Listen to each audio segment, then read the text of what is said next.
Guess who's back with another Axie Infinity video? Hello Axie Nation, it's been quite a while since I posted something Axie Infinity related, and in today's video I'm going to give you my top 3 picks for the leaked Axie Infinity Origin tail cards. And in the next few videos in this series I'm going to take each leak set and also give you an idea of which Axie class I think is the best for that set of cards. I have to say, obviously there are a lot of unknowns right now about exactly how certain things will work, so yet again this is speculation, it is not financial advice. Do not go and try and buy up a lot of these Axies and start breeding pools with them. This is purely more for an educational purpose, but all these cards, like Sky may have said, is subject to change before the first official Origins Alpha launch. So keep that in mind, everyone. Also, this is theory crafting, so make sure to comment in the description below what you think about my top picks, and also subscribe and like the video, please.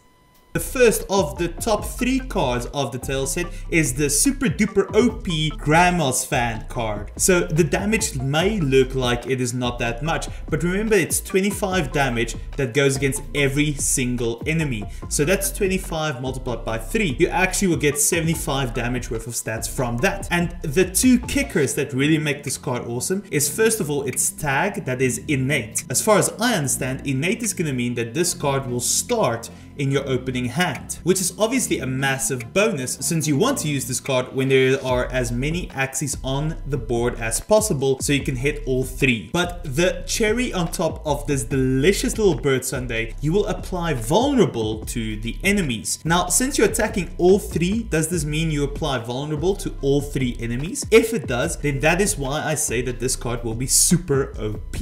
If you don't know what vulnerable is, go check my previous video where I explain what I think the keywords in this new set mean. Next up, my number 2 favorite card of this set is the Godzilla reptile card Tiny Dino. So it has an okay base stat of 60 damage, but it has the retain ability, which means it will stay in hand, and for every turn it stays in hand it gains 15 damage for up to 4 turns. So this could possibly be a card that costs you 1 energy and deals 120 damage. That is equal to a 2 energy card for 1 energy, and that is why I believe Tiny Dino is one of the strongest cards in the tail set. Talking about 2 energy cards, my final top pick of the tail set is the Aqua ability Ronshu. It does the same as Grandma's Fan, where it attacks all enemies, except it does double the damage, attacking for 50 damage per enemy. It doesn't have the innate ability, and it does cost double the energy though. Also, it applies weak to the enemies, but only for 2 turns instead of 4, and that is why I put it lower than Grandma's Fan, but I still believe it is a very strong ability. Imagine having a team of Axies where you have 3 Grandma's Fans or 3 Ronshus running. You'll just be dealing so much damage to all of the Axies, and weaken and playing vulnerable. Now, although they didn't make the top 3 cards, I do have to give a special shout out to both Cottontail and Nemo, the 2 zero cost cards. I don't think they're going to be in the top 3, but I think they'll be very strong. Now let's get to my weakest 3 cards of the set, but before we do that, a word from today's sponsor, Zen Sportia. Welcome to Zen Sportia. The year is 2138, and much has changed from the world we know today.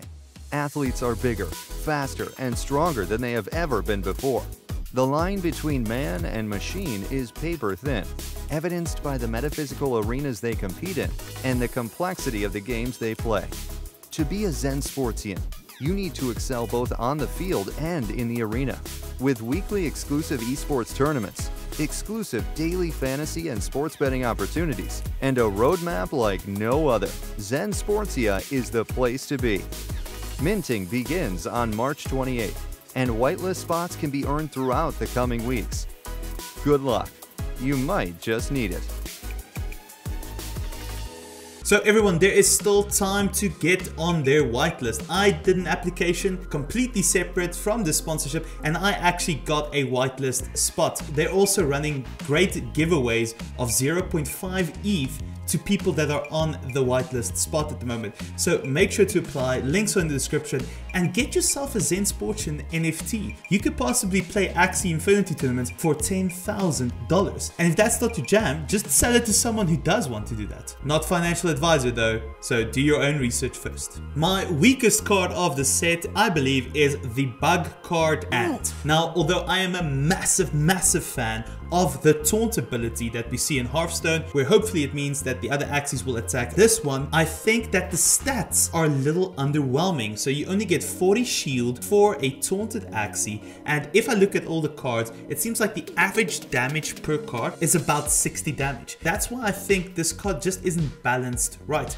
because you are forcing other Axies to attack you, yet you don't build enough shield to even withstand one of their attacks. I think it's a great concept, I just think it needs a little adjusting. Next up on my weak list is another bug card, unfortunately, and it is the ability Twin Tail. Now, Twin Tail does 35 damage twice for a total of 70 damage. Now, although 70 damage is more than your average damage for a one-cost card, it has no other ability to go with it. Another thing is that with the new battle system, I'm not 100% sure that Last Stand will still be something in the game. So that extra utility you get from attacking twice for 2 lower attacks, I don't know if that's actually going to be a benefit or not in this game. Now, finally, one of my weakest cards of the tail, and I promise you people are going to hate me for this, but I think Nutcrack is one of the most underwhelming cards. So, hear me out, right? You get 6 additional damage per Nutcrack that you have on this Axie. Now, according to my calculation from what we've seen, you can have a max of 3 Nutcrack abilities. So you will basically end up doing 78 damage for 1 energy card. Now that is really good stats, but you don't gain any other ability, which seems to be the norm for the cards, is to give another ability with it. I mean, one of the weakest cards is probably the 60 damage cards that if you have initial, it does another 15 damage. So that's 75 damage already. That is the same as Nutcrack. And you don't have to sacrifice 3 card slots. That is the biggest problem. You're sacrificing 3 card slots for this extra 18 damage, where those cards could have been abilities that you actually do to disrupt your opponent's gameplay, to attack a different Axie at the back of their lineup, just to apply fear, just to do something. And that's why I think Nutcrack is actually underwhelming. I don't believe the extra damage is worth the deck building cost, if I can call it that, of running all Nutcracks. But hey, if you think I'm wrong, please let me know in the comments. Let's have a conversation about it. At the start of next video, I'll pick my favorite comments from the comment section. I'll give a shout out and we can discuss what you said on there. I really want to hear from you guys and hear what you're thinking on this. Overall, I think the tail cards are really cool. Bug is probably the weakest at the moment, and I think overall Aqua actually has the strongest tail cards right now. I hope you enjoyed the video. Remember to leave a comment, a like, and a subscribe, and yeah, see you next time.